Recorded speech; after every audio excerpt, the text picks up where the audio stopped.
In psychology, mind reading is sometimes termed mentalizing. It's about understanding what another person is thinking. It's something we all do. You can even be doing this without recognizing it. It's just a means of knowing other people better, especially if they're not exactly saying what they're thinking. It's vital to differentiate between reading someone's mind and empathy. When we use the phrase empathy, we are talking about what the other person is feeling. But mind reading is less about emotions and more about their thinking.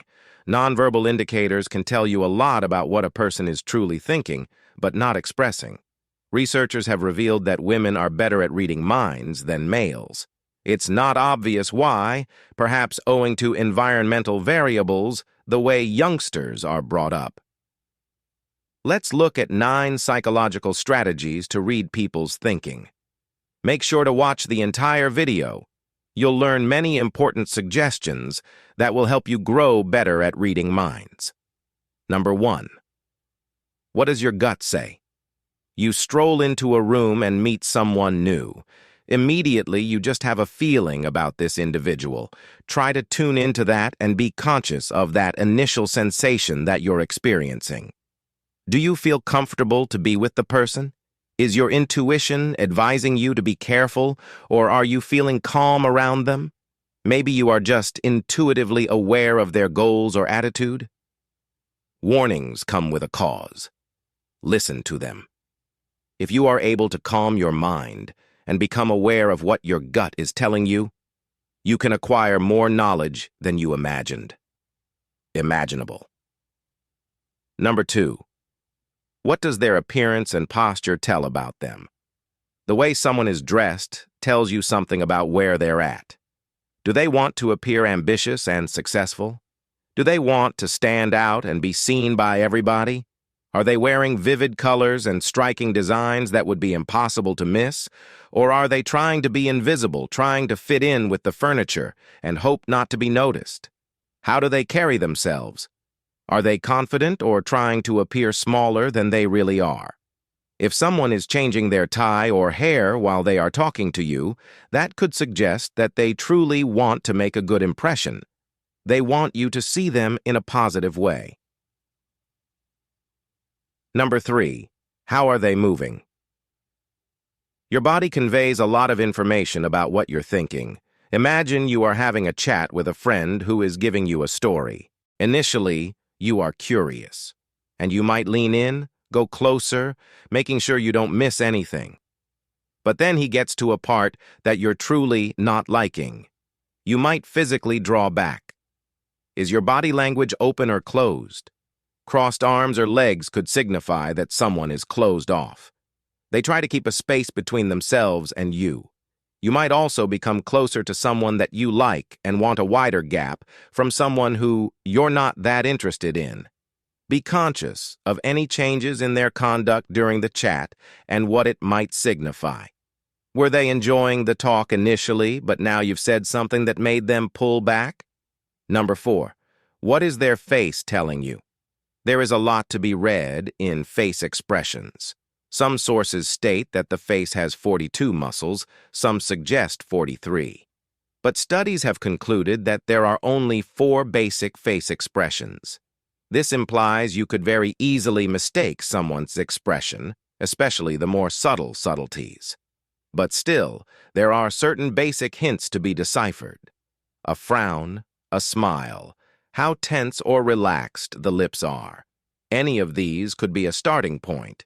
But then examine further. How sincere does the smile feel to you? Is it real or simply on the surface? Number 5.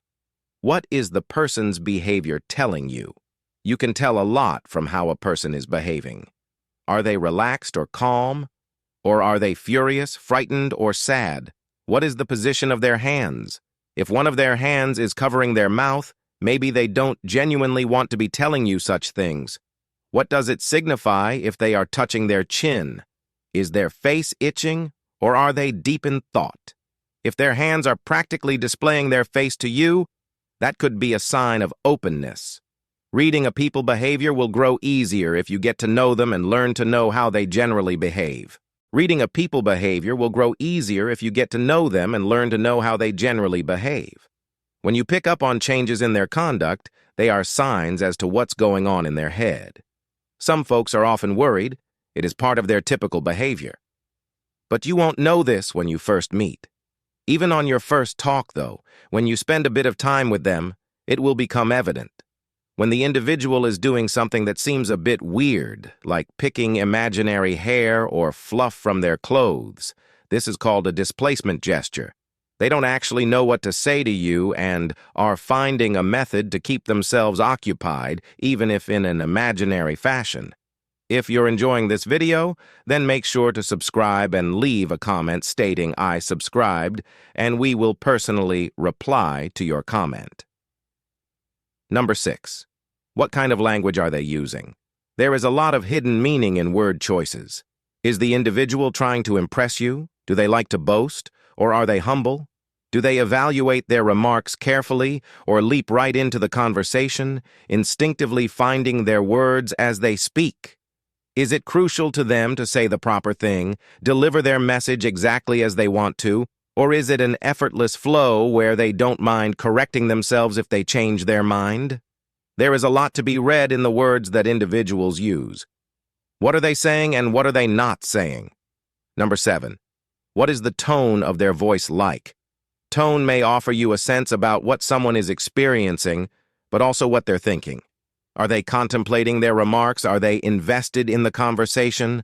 What is their attitude towards you and towards the conversation? Are they nice and caring or critical? If someone is talking to you but they're in a great hurry to leave, their tone is likely to not be as warm and welcoming as it would be if they genuinely wanted to be spending time with you. Number 8. What does their presence feel like? How do you feel when you're near the person? Their presence may lure you in or push you away. Do they make you feel on edge, apprehensive, cautious? Or do they make you feel relaxed and safe? Number 9. What are their eyes telling you? Our eyes express a lot of information about how we feel, how we see the world, or whether we are telling the truth or not. Is the person making eye contact or glancing away a lot? Are they looking up or down? A frequent assumption is that a person who doesn't look you in the eye could be dishonest. But it depends on the specific individual. They could possibly just be insecure or shy. What is the size of the pupils like? Our pupils dilate when we are attracted to someone or excited by something. But this also happens in lower light circumstances, so it's not always easy to be sure. And when we are upset or feel offended, the opposite happens. The pupils get narrower. Does the person close their eyes when they're speaking to you? And if so, what does that mean?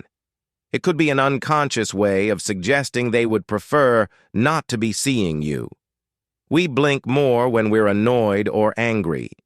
We also tend to blink a lot when we are chatting to someone we like, and when we are thinking about a lot of different topics at the same time. So it is vital to analyze the context before drawing any assumptions. Most people are not very adept at figuring out when another person is lying. According to psychologists Paul Ekman and Maureen O'Sullivan, persons who are particularly adept at this look for contradictions. If there was a large disparity between the words someone was using and the way they were speaking these words, that is the hint. Look at what the person is giving away in their nonverbal indications. It's a skill, and if you want to get better at this, keep practicing.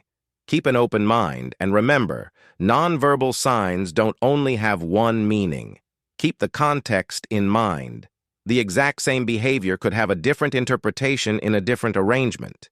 If you are able to verify what you think you're seeing, all the better. And if you liked this video, then check out these similar videos to see more. And be sure you like this video to let the algorithm know you'd like to see more videos like these.